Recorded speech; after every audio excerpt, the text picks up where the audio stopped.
भारत का लोकतंत्र अपने नए घर में प्रवेश कर रहा है। बड़ी चर्चा है कि कुछ होने जा रहा है। कांग्रेस को कुछ आइडिया क्या होने जा रहा है? ब्रजेश जी, पहले तो 2-3 साल के बाद शायद मैं आपसे जुड़ रहा हूँ। 2-3 साल से पॉलिटिक्स में नहीं था जी, और लंबे अरसे बाद आज आपके चैनल पर हूँ। अच्छे लग रहे हैं, चमक रहे हैं, स्मार्ट लग रहे हैं, आवाज भी गरज रही है, बोलिए अब।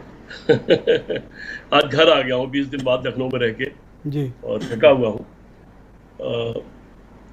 थोड़ा सा भाषण का सुना मैंने, क्योंकि रास्ते में था, सुन नहीं पाया था। आकर के मैंने जो कि आपकी डिबेट में हिस्सा लेना था, थोड़ा भाषण का छोटे छोटे टुकड़े में सुनने की कोशिश की लोगों की। पहली बात तो मेरी यही समझ में नहीं आया कि संसद को बदलने की आवश्यकता क्या थी। नए संसद में अभी एक बहुत सीनियर एमपी मुझे बता रहे थे कि सेंट्रल हॉल नहीं रखा गया है। सेंट्रल हॉल जो है वो जीवंतता की जगह है। वहाँ पक्ष विपक्ष दोनों मर्यादा अपना दायरा खो देते हैं और मिलजुल करके साथ बात करते हैं, हर चीज पे विचार विमर्श करते हैं और वहाँ पक्ष विपक्ष की दूरी खत्म हो जाती है।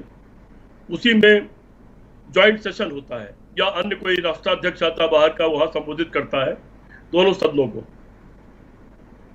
हमारा ये 64 योगिनी मंदिर से प्रेरित ये संसद भवन हमारा पुराना अपने आप में भव्य है। दुनिया के शायद सर्वश्रेष्ठ संसदों में से एक है। ताबूत के आकार के संसद की जरूरत क्या थी, कम से कम मैं तो आज तक नहीं समझ पाया। मैं उसी का विद्यार्थी हूँ। संसद पर ही मेरा शोध कार्य है और संसदीय पुरस्कार मुझे उसी पर मिला है। लेकिन फिर भी सरकार का फैसला है, उसने किया है। उसको बड़ी जगह चाहिए थी बैठने के लिए, सेंट्रल हॉल की जरूरत नहीं थी। जैसे वर्तमान संसद में पत्रकारों का आना बैन हो गया है जी, नई संसद में हो सकता है कि सेंट्रल हॉल में पूर्व सांसदों का आना बैन हो जाए, अन्यथा उनके लिए कोई जगह वहां पर बनती।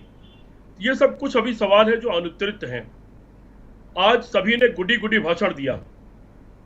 भाजपा और आरएसएस दिन रात पानी पी पी करके 1947 से जवाहरलाल नेहरू को गाली दे रही है।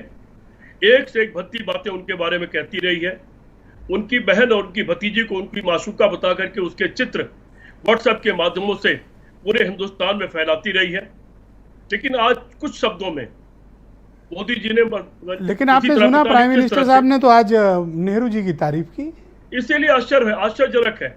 और कई बार क्या होता है, जब उन्होंने शास्त्री जी की भी तारीफ की, इंदिरा जी की भी तारीफ की और नरसिम्हा राव की भी प्रेस किया। चौकन्ना रहना चाहिए, ये मान के चलना चाहिए कि कहीं कोई वार तो नहीं होने वाला है। चौकन्ना रहना चाहिए थोड़ा सा। ओके, फिर भी आपने पूछा नई संसद में क्या होने जा रहा है। मेरा मानना यह है कि यह सरकार चुनाव के वक्त में आ चुकी है। लोकसभा चुनाव होने जा रहा है। आखिरी सत्र उसका बजट पेश हो चुका है जी। बहुत होगा, अगर अपने समय पर चुनाव होगा तो शीतकालीन सत्र शायद और आ सकता है, और अगर समय से पहले चुनाव होगा तो वो सत्र नहीं आएगा। ये संसद भवन की विदाई का समारोह था या लोकतंत्र की विदाई का समारोह था। जब संसद का सत्र का आखिरी दिन होता है तो दोनों पक्ष एक दूसरे की तारीफ करते हैं, ऐसी परंपरा है। लेकिन संसद भवन की विदाई के समारोह में जो भाषण हुए हैं वो मुझसे मैं थोड़ा सर, आप इसको इस दृष्टिकोण से भी तो देख सकते हैं ना कि भारत के लोकतंत्र के इतिहास पर प्रकाश डाला गया। इसको इस दृष्टिकोण से भी देखें। अगर इतिहास पर दिल से प्रकाश डाला जाता तो 9 साल भी डाला जाता, 9 साल भी उसको स्वीकार किया जाता। और सच स्वीकार करने में कोई बुराई भी नहीं। अटल बिहारी वाजपेयी की तारीफ करने में हमको कोई तकलीफ नहीं होती है। नेहरू जी के योगदान को भुलाया नहीं जा सकता, किसी के योगदान को भुलाया नहीं जा सकता।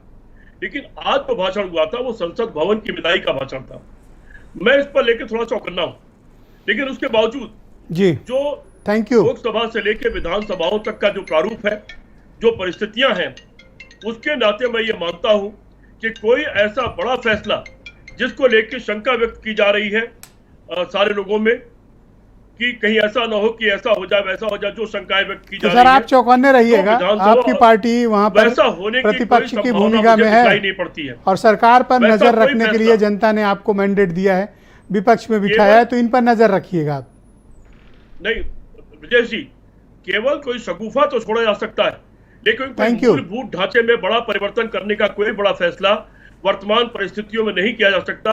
मैं डिबेट के दूसरे चरण में आपको अपने विचार रखने का दोबारा मौका दूंगा। आपका शुक्रिया, हमारे साथ जुड़े रहिएगा। सर्वेश मिश्रा।